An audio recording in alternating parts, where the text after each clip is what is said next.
Hello, you're on the Cambridge Rag. Hi, I just want to know what else he's doing with his time other than writing books. What are you doing with your time other than writing books? Good question. Um, And he hung up. What are you doing with your time? Primarily writing. Really? Well, you writing a new book now? I'm writing two different books. One is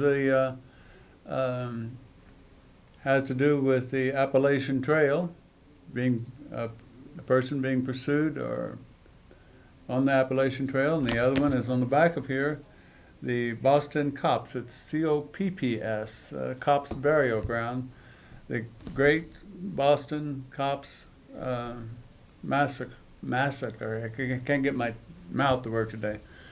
In 1919, there was a big tank of molasses that broke open in the downtown area of Boston, and several people died. The Boston Cops Cemetery is one of the oldest cemeteries in Boston. I have characters who will come from that cemetery and come back and haunt the area. That's a good. By the way, let me just take this call. Hello, you're on the Cambridge Rag with Jim Lewis. I have a question I need to ask you about your story about the What do you Appalachian Trail. do? How do you make ends meet? How do you make ends meet? Yeah, that's a good question. What do you do for work? Or are you? I mean, is your book sustaining you, or do you have other forms of? I have very little to live on. You do? Your wife works, I know that. And I know you probably don't like me talking about your wife, which is fine. But do you have odd jobs or anything? Or, I mean, are you... I have very little income, and I'm you on a fixed income kind of thing? Or very fixed, very, very limited. Okay. And you're hoping that your book and being an author might be the way that you could maybe, sustain yourself and make a living. That would be wonderful. If you wanted to be a best-selling author, what do you think your best way of doing that would be? Talk to you and ask your advice. I think you should just listen to me. And I think I have some really good ideas about how to make you a best-selling author.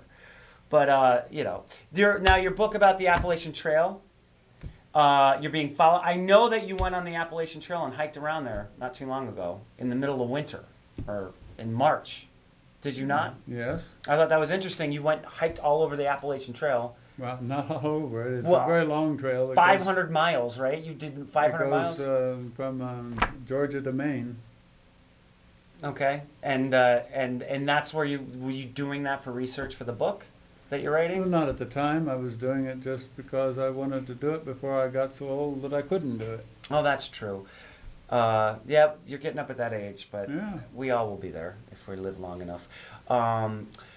Anyway, well, listen. If you will our friendship, whatever this is called, will it survive if they find you guilty? Will you still be my friend? It's another one of those asinine questions. That's not an asinine question. It's an asinine question. Would you still be my friend if I thought you were guilty? Would you still be friends with me if you knew that I thought you were guilty of this?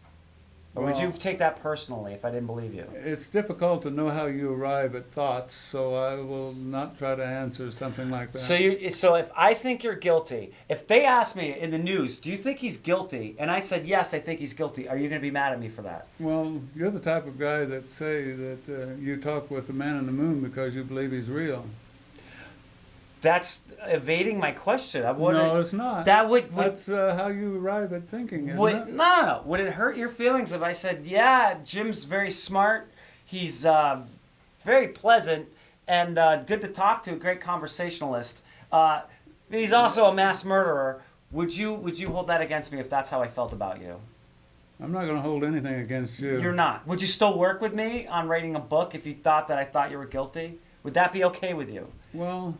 Is it okay that I have doubt that I think I seriously doubt your innocence? You're okay with that or not? Well, I'm not able to diagnose your delusions, and if you have such delusions, well, that's between you and you. I'm in good company with my delusions. John Douglas is deluded then, who I love and respect. The FBI, the Chicago police. Russ there from KC.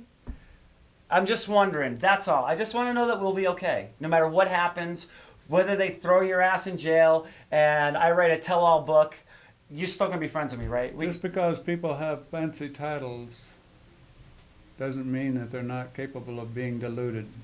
If there was anything you could do different in your life, would you do anything different? Anything.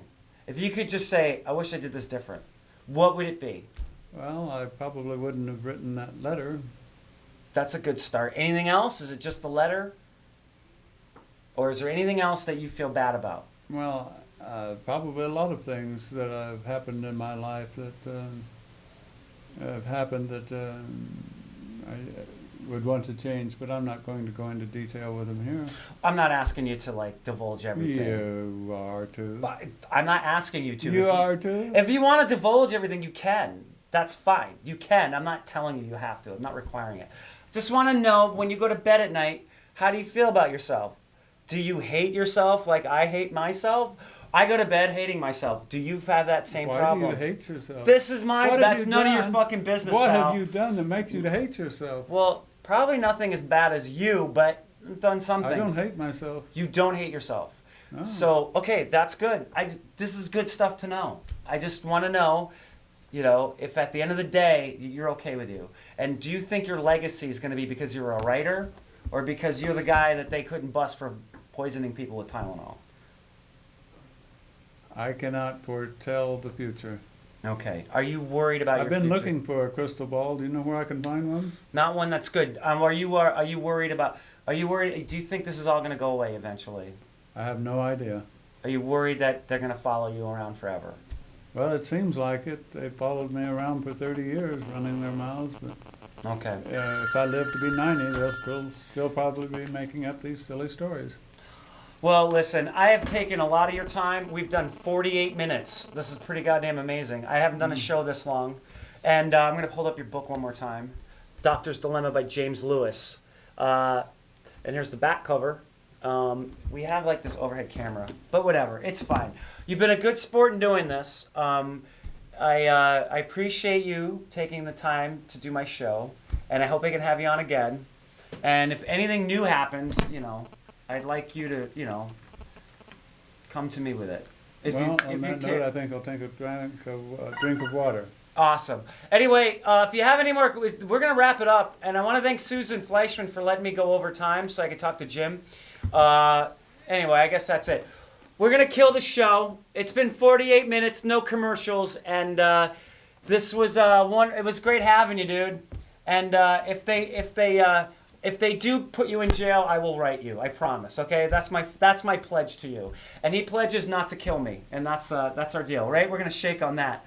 Roger, you are totally nuts. Thank you very much. Well, I'm in good company then. Thank you, everybody. Thanks for watching.